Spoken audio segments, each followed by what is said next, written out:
శేషు గారు, నిన్న రాష్ట్ర ముఖ్యమంత్రి రేవంత్ రెడ్డి గారు బంజారాహిల్స్లోని కమాండ్ కంట్రోల్ సెంటర్లో జరిగిన రియల్ పోలీస్ హీరోస్ అవార్డు ప్రధానోత్సవ కార్యక్రమంలో ఆసక్తికర కామెంట్ చేశారు. ఇక్కడ ప్రభుత్వ ఉద్యోగులు, ఉపాధ్యాయులు, ఆర్టీసీ కార్మికులు, పెన్షనర్లు తమ డిమాండ్ల సాధన కోసం ప్రభుత్వంపై ఇక సమరమే అన్న దానికి సంబంధించి ముఖ్యమంత్రి రేవంత్ రెడ్డి గారు స్పందిస్తూ రాష్ట్రానికి ప్రతి నెల ఆదాయం అనేది 22,000 కోట్లు కావాలి, ప్రస్తుతం మన ఆదాయము 18,500 కోట్లు మాత్రమే అంటూ ఇంకా డిఫరెంట్గా ఆసక్తికరమైన వ్యాఖ్యలు చేశారు. సో దీనిపై మీరు ఎలా స్పందిస్తారు? జై స్వరాజ్ వరల్డ్ టీవీకి స్వాగతం. తెలంగాణ రాష్ట్ర ప్రభుత్వ ఉద్యోగులు, ఉపాధ్యాయులు, పెన్షనర్లు,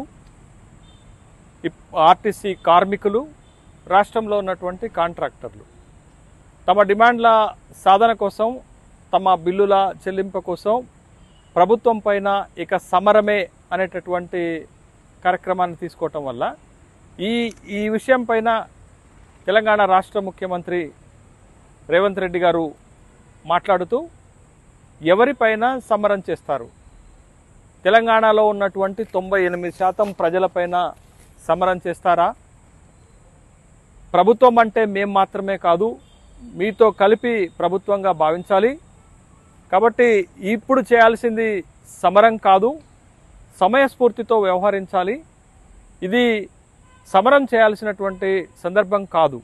రాష్ట్ర ప్రభుత్వం ఆర్థికంగా దివాళా తీసింది అని ముఖ్యమంత్రి గారు చెప్తూ, రాష్ట్ర ప్రభుత్వము ఆర్థిక ఇబ్బందుల్లో ఉంది కాబట్టి ఇది సమరం చేసేటటువంటి సమయం కాదు, సమయస్ఫూర్తితో వ్యవహరించాలి అనేటటువంటి వ్యాఖ్యానం చేస్తూ రాష్ట్ర ప్రభుత్వం యొక్క ఆర్థిక పరిస్థితిని అటు ఉద్యోగ సంఘాల ముందు, ఇటు ప్రజల ముందు పెడుతూ తను పూర్తి వివరాలు అందించారు.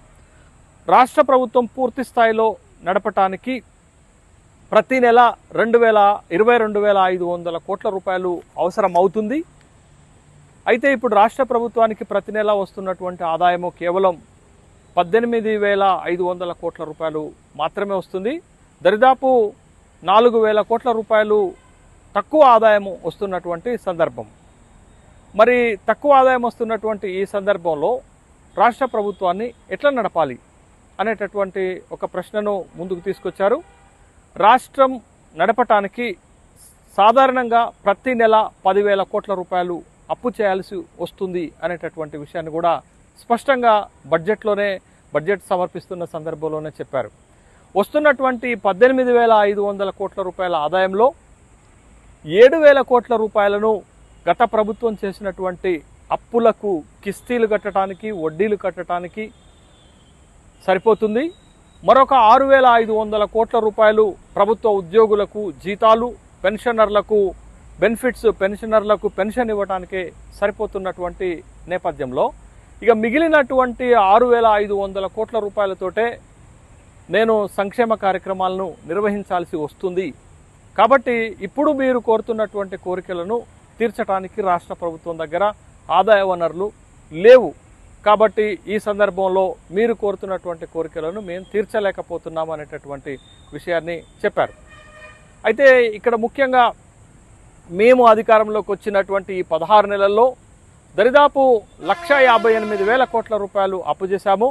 ఈ 1,58,000 కోట్ల రూపాయల్లో 1,52,000 కోట్ల రూపాయలు గత ప్రభుత్వం చేసినటువంటి అప్పులను తీర్చడానికే ఖర్చు పెట్టాం. కాబట్టి ఇప్పుడు మీరు అడుగుతున్నటువంటి డిమాండ్లను నెరవేర్చడానికి మేమేం చేయాలి? ప్రజలకు వృద్ధులకు ఇస్తున్నటువంటి పెన్షన్లు ఆపాలా? రైతులకు ఇస్తున్నటువంటి రైతు బంధును ఆపాలా? అదేవిధంగా ఉచిత కరెంటును ఆపాలా? కళ్యాణ లక్ష్మి, షాదీ ముబారక్ లాంటి సంక్షేమ కార్యక్రమాలను ఆపాలా? మీరే చెప్పండి. ఒక 10 లక్షల మంది ప్రజలను నేను తీసుకొస్తాను, వాళ్ళ సమక్షంలోనే చర్చిద్దాము. ఏ సంక్షేమ కార్యక్రమాలు ఆపి మీరు అడుగుతున్నటువంటి ఈ డిమాండ్లను నెరవేర్చాలో మీరే చెప్తే, నేను ఉద్యోగ సంఘాలకు లేకపోతే ఉద్యోగ సంఘాల జాక్ చేసేటటువంటి విజ్ఞప్తి ఏంటంటే, ఇది సమరం చేయాల్సినటువంటి సమయం కాదు, సమయస్ఫూర్తితో వ్యవహరించాల్సినటువంటి సమయము అనేటటువంటి విషయాన్ని ముందుకు పెడుతున్నారు. అయితే సీఎం మాట్లాడిన దాటిలో వాస్తవాలు ఎంతవరకు ఉన్నాయి, అదేవిధంగా ఉద్యోగ సంఘాలు చేస్తున్నటువంటి డిమాండ్లలో సాహిత్యకత ఎంత అనేటటువంటి చర్చ రాష్ట్ర వ్యాప్తంగా ఇప్పుడు జరుగుతున్నటువంటిది. అయితే సీఎం మాట్లాడినటువంటి మాటల్ని మనం అర్థం చేసుకోవాల్సినటువంటి అవసరం ఉంది. అదేవిధంగా ఇలా ఉద్యోగ సంఘాలు కూడా కొత్తగా తెలంగాణ రాష్ట్రంలో కొత్త ప్రభుత్వం వచ్చి 16 నెలలు అవుతుంది కాబట్టి వాళ్ళ డిమాండ్స్ అన్నింటిని కూడా అనేక సందర్భాల్లో ప్రభుత్వం ముందు పెట్టారు. ప్రభుత్వం ఆర్థిక ఇబ్బందుల్లో ఉంది కాబట్టి వాళ్ళ డిమాండ్లను తీర్చలేకపోతున్నటువంటి విషయాన్ని ఉద్యోగ సంఘాలు అర్థం చేసుకోవాలి. ఎందుకు ఈ మాట సామాన్య ప్రజానీకంలో ఈ భావన ఉంది. సామాన్య ప్రజానీకం ఈ భావన వ్యక్తం చేస్తుంది. ఎందుకు అనంటే పిఆర్సీలు వచ్చిన తర్వాత, పే రివిజన్ కమిషన్స్ వచ్చిన తర్వాత ప్రభుత్వ ఉద్యోగుల యొక్క జీతాలు లక్షల రూపాయలకు పెరిగాయి. కాబట్టి ఇవాళ జీతాలు కొత్త ప్రభుత్వం వచ్చింది. గత ప్రభుత్వంలో మొదటి తారీఖు నాడు జీతాలు రాలేదనేటటువంటి ఒక విమర్శ అనేక సందర్భాల్లో ఉద్యోగ సంఘాలు చేశారు. కానీ కొత్త ప్రభుత్వం వచ్చిన తర్వాత ఏ విధమైనటువంటి ఇబ్బందులు ఉన్నప్పటికీ కూడా రాష్ట్ర ప్రభుత్వ ఉద్యోగులకు మొదటి తారీఖునే జీతాలు చెల్లించాలనేటటువంటి ఉద్దేశంతో ఆ విధమైనటువంటి ప్రయత్నాలు చేస్తున్నారు. ప్రతి నెల 5వ తారీఖు లోపులోనే ప్రభుత్వ ఉద్యోగులకు జీతాలు చెల్లిస్తున్నటువంటి క్రమంలో అయితే ప్రభుత్వ ఉద్యోగుల డిమాండ్ల సాధన కోసం ప్రభుత్వం ముందు పెట్టినటువంటి డిమాండ్లు 5 డిఏలు బాకీ పడ్డారు ప్రభుత్వం. అయితే 5 డిఏలు ఈ ప్రభుత్వమే బాకీ పడలేదు కదా, గత ప్రభుత్వం నుండి వస్తున్నటువంటి డిఏల బాకీలు. కాబట్టి ప్రభుత్వానికి కొంత వెసులుబాటు ఇవ్వాల్సినటువంటి అవసరం ఉంది. ఇది ఒకటైతే, రెండోది రిటైర్మెంట్ బెనిఫిట్స్ 8,500 కోట్ల రూపాయలు పెండింగ్లో ఉన్నాయి రాష్ట్ర ప్రభుత్వం దగ్గర. వాటిని ఇవ్వాలనేటటువంటి డిమాండ్ చేస్తున్నారు. అయితే గత ప్రభుత్వం 2019లోనే రిటైర్ అయ్యేటటువంటి వాళ్ళకి బెనిఫిట్స్ ఇవ్వలేక ఆర్థిక ఇబ్బందులు ఉన్నాయనేటటువంటి ఉద్దేశంతో ఇవాళ ప్రభుత్వ ఉద్యోగుల యొక్క రిటైర్మెంట్ వయో పరిమితిని 58 సంవత్సరాల నుంచి 61 సంవత్సరాలకు 3 సంవత్సరాలు పెంచారు. మరి 3 సంవత్సరాలు మీరు జీతాలు తీసుకున్నారు కదా, మరి మూడు సంవత్సరాలు జీతాలు తీసుకొని వాళ్ళు రిటైర్ అవుతున్నప్పుడు 8,500 కోట్ల రూపాయలు బకాయిలు ఉండటం సహజమే కదా. గత ప్రభుత్వం ఆ బకాయిలు చెల్లించలేకనే కదా మీకు రిటైర్మెంట్ వయో పరిమితిని పెంచింది. అప్పుడు సంబరపడినటువంటి ఉద్యోగ సంఘాలు ఇప్పుడు మా రిటైర్మెంట్ బెనిఫిట్స్ మాకు ఇవ్వండి అనేటటువంటి ప్రభుత్వం పైన అంటే ప్రభుత్వానికి కొంత సమయం ఇవ్వాల్సినటువంటి అవసరం ఉంది. అదేవిధంగా ఇవాళ ఉద్యోగ సంఘాలు పెడుతున్నటువంటి మరొక డిమాండ్ను కూడా మనం అర్థం చేసుకోవచ్చు. ఏంటి అని అంటే గతంలో ఓల్డ్ పెన్షన్ స్కీమ్ ఉండే, దాన్ని 2005లో ఎత్తివేసి కాంట్రిబ్యూటరీ పెన్షన్ స్కీమ్ సిపిఎస్ని తీసుకొచ్చారు. ఇప్పుడు వాళ్ళు డిమాండ్ చేస్తుంది ఏంటంటే సిపిఎస్ స్థానంలో ఓపీఎస్ తీసుకురామని. అయితే కొన్ని రాష్ట్ర ప్రభుత్వాలు తమ ఎన్నికల అజెండాలో ఈ హామీ ఇచ్చి నెరవేర్చాయి. అయితే తెలంగాణ రాష్ట్ర ప్రభుత్వం కూడా ఎప్పుడు హామీ ఇవ్వలేదు. కానీ ఉద్యోగుల యొక్క న్యాయమైనటువంటి డిమాండ్ సిపిఎస్ని ప్రభుత్వము ఓపీఎస్గా మార్చేటటువంటి ప్రయత్నం చేస్తే ఉద్యోగులకు బాగుంటుందనేటటువంటి అభిప్రాయం కూడా వ్యక్తమవుతుంది.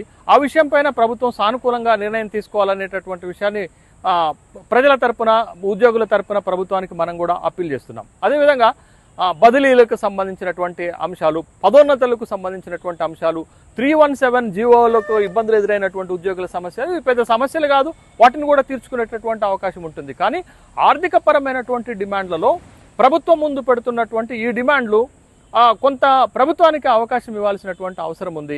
బట్ ఆ ఉద్దేశంతో ముఖ్యమంత్రి గారు ఉద్యోగ సంఘాలు ఇచ్చినటువంటి సమరమే లాంటి అల్టిమేటం పైన స్పందించినట్లుగా మనకి చాలా స్పష్టంగా కనపడుతుంది. అయితే ఇక్కడ ఏంటి అని అంటే ప్రభుత్వం కూడా ఎంతకాలం ఈ బెనిఫిట్స్ని ఉద్యోగులకు ఇవ్వకుండా తప్పించుకుంటుంది అనేటటువంటి ప్రశ్న కూడా వస్తుంది. అంటే రిటైర్మెంట్ బెనిఫిట్స్ ఇవ్వకపోవటం ఎంతవరకు సహేతుకం అనేటటువంటి ఒక ప్రశ్న వస్తుంటే డిఏలు కూడా ఇవ్వాల్సినటువంటి బాధ్యత రాష్ట్ర ప్రభుత్వం పైన చట్టం ప్రకారంగా, ఒప్పందాల ప్రకారంగా ఉంటుంది. కాబట్టి వాటిని క్లియర్ చేసేటటువంటి కార్యక్రమంలో రాష్ట్ర ప్రభుత్వ ఆదాయం పెరగాల.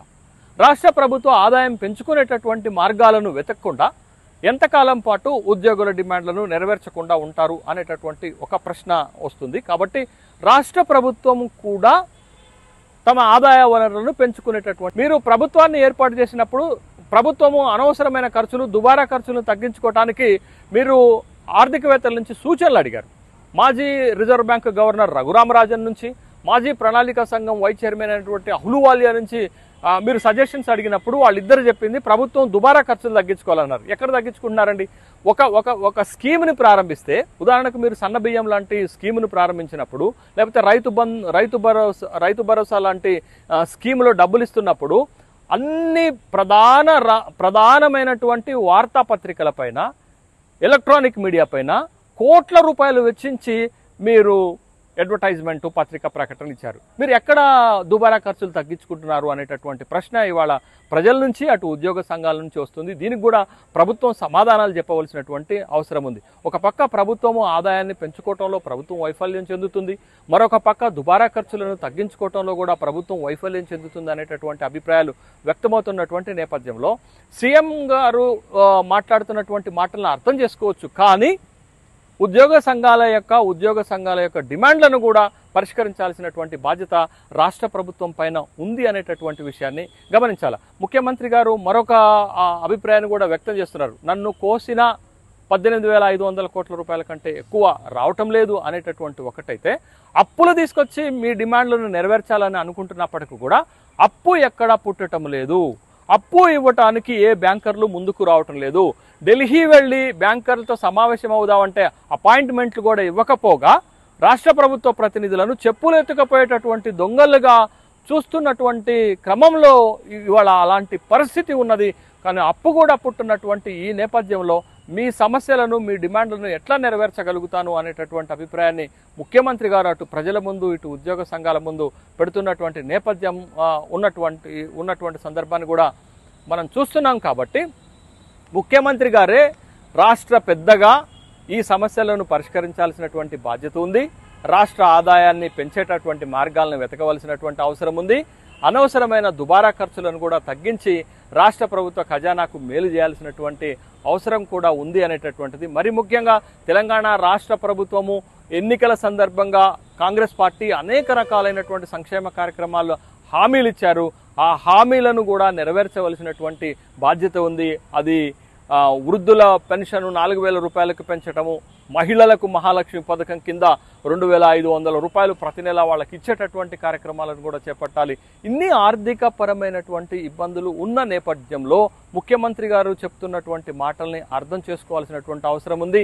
ప్రభుత్వ ఉద్యోగులు కూడా వాళ్ళకి 1వ తారీఖునే జీతాలు ప్రభుత్వం ఇస్తున్నటువంటి నేపథ్యంలో కొంత సమయము ప్రభుత్వానికి ఇచ్చి ఈ డిమాండ్ల పరిష్కారం కోసం ప్రయత్నం చేయాల్సినటువంటి అవసరం ఉంది. అట్లా కాకుండా సమరమే అని అంటే ఉన్నటువంటి స్థితిని కూడా పాటు చేసుకొని రాష్ట్రాన్ని మరింత అప్పుల్లోకి, రాష్ట్ర ఆర్థిక పరిస్థితి మరింత దిగజారేటటువంటి అవకాశం ఉంది. కాబట్టి ఉద్యోగ సంఘాలు కొంత సంయమనం పాటించాల్సినటువంటి, సమయస్ఫూర్తిని పాటించాల్సినటువంటి అవసరం ఉన్నది. అదేవిధంగా రాష్ట్ర ప్రభుత్వం కూడా ప్రభుత్వ ఉద్యోగుల డిమాండ్లను నెరవేర్చడానికి ప్రయత్నం చేయాల్సినటువంటి బాధ్యత ఉంది అనేటటువంటి అభిప్రాయాలే వ్యక్తమవుతున్నాయి.